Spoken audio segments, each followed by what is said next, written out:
A gente volta a falar sobre a guerra no Oriente Médio porque cresce a expectativa para um acordo entre Estados Unidos e Irã. Donald Trump chegou a repostar uma publicação do chanceler iraniano dizendo que um memorando de entendimento entre os dois países nunca esteve tão próximo.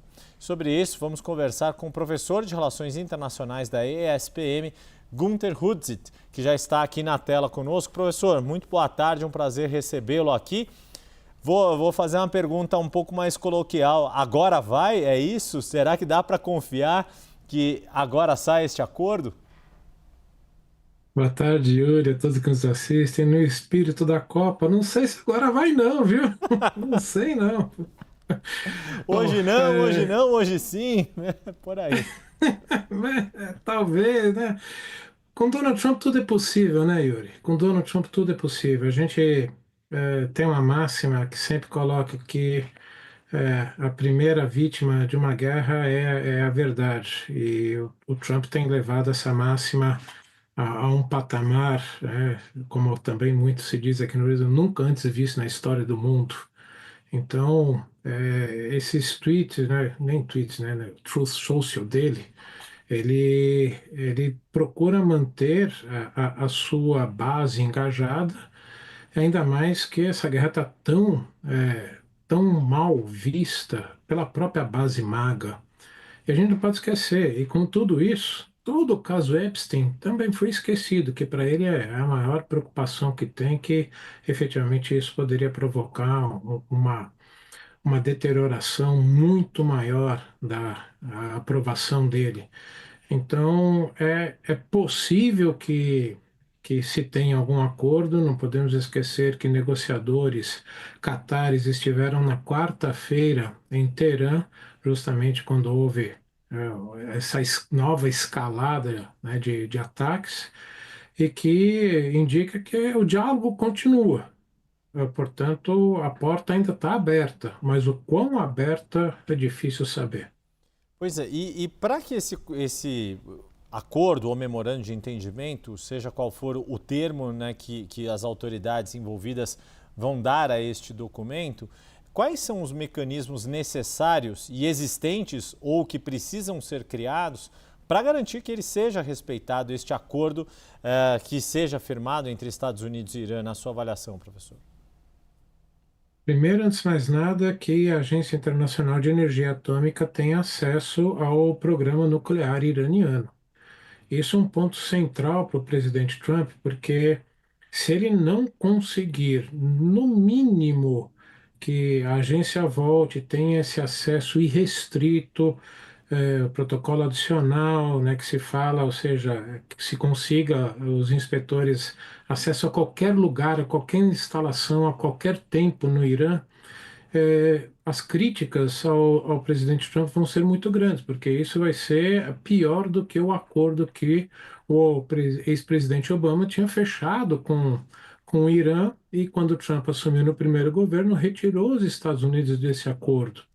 Então, para que ele, né, não possa ser criticado não só por democratas, mas por inclusive republicanos, de que essa guerra não teria valido nada se ele não conseguir um avanço nesse acordo nuclear, isso vai ficar muito ruim para ele. Então, esse é um primeiro ponto que eu considero fundamental. Segundo, a liberação da passagem do Estreito de Hormuz a qualquer navio, porque hoje é uma passagem seletiva.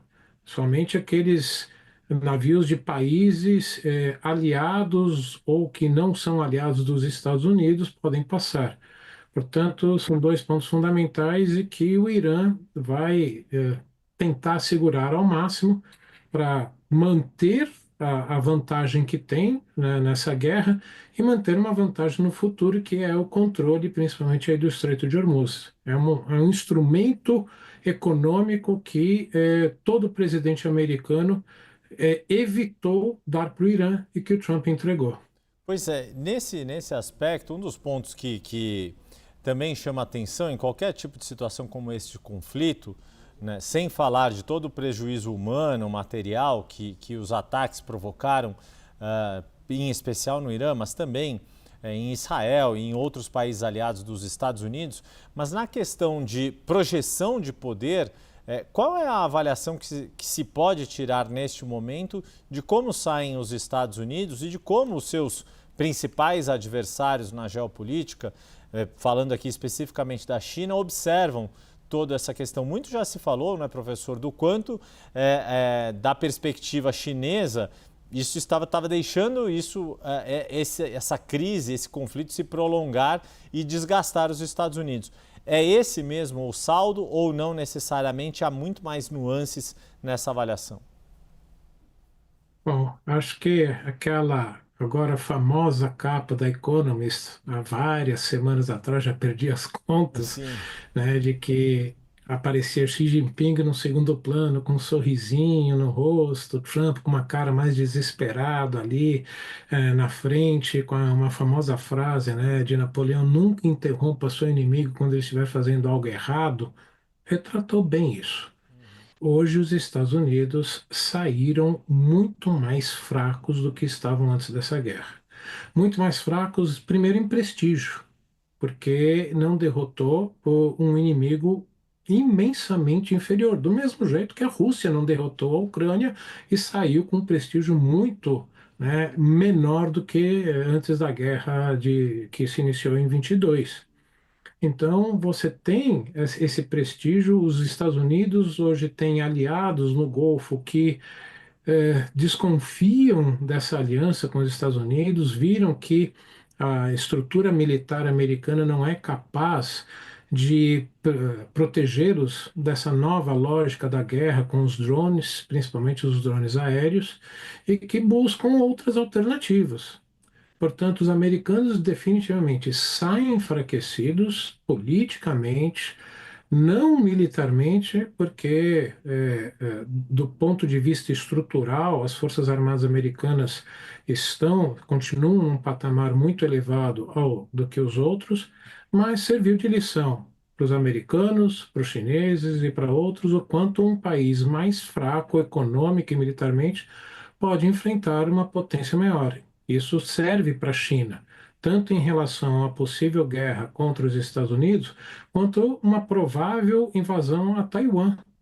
Portanto, você tem aí um redesenho muito grande que vai ter uma repercussão ainda muito grande no mundo e que a gente está só no começo.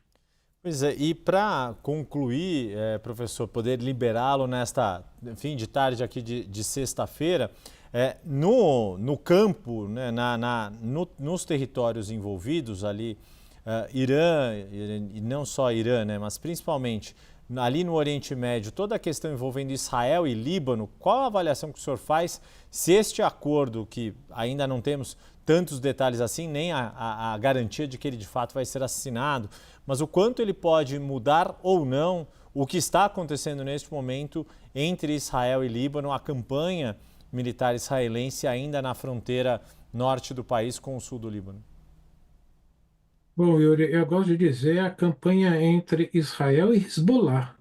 Não é entre Israel e Líbano, o governo libanês também já assinou, né, acordos com Israel, primeira vez em décadas que isso aconteceu, e os embates estão sendo efetivamente entre Hezbollah, que é esse grupo literalmente, né, armado e controlado por Teherã, e que Teherã faz de tudo para, como você falou, amarrar esses dois teatros de operações numa única lógica de guerra, para justamente Teherã poder preservar esse instrumento de pressão sobre Israel.